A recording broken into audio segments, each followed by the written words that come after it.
Well, good morning. Here we are. He's decided to go in. He just went to the groomers yesterday, got beautifully washed and cleaned and smelling nice. But we've had a run. We've had a gentle wake up Wednesday run. Hashtag. How are you? Well, 63 years on Sunday. Now that's a bit, it feels an old age, doesn't it? But actually, I feel great. I feel good. And how does that happen? Because I work at it. You know, okay, I carry a little bit, but not too much. Just did a nice 5K. Got out there, did the second mile. I always speed up a little bit in the second mile in about 8.5, so it wasn't too bad. But loving life. And it's one of those things when you have a birthday, that it's one of those moments to reflect a little bit.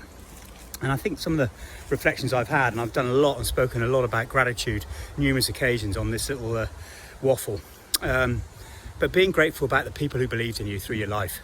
And there's many, and I can go right back to school. I can go back, well, I'll start with my mum. My mum was absolutely central to believe in me, setting ambition in my life, knowing I was going to achieve something more than I did.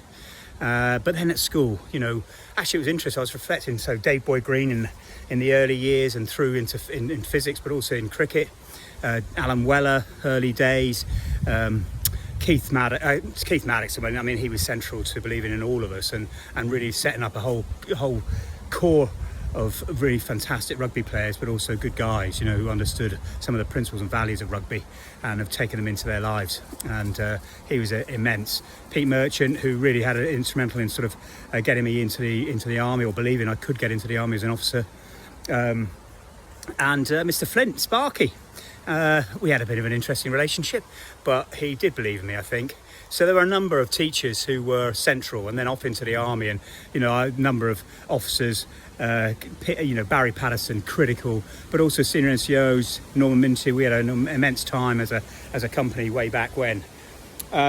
But special people in my life, you know, Simon Bailey has been very instrumental in leaving the army and going into the leadership world and believing in each other, really, and seeing that we can do something with our lives outside of the military.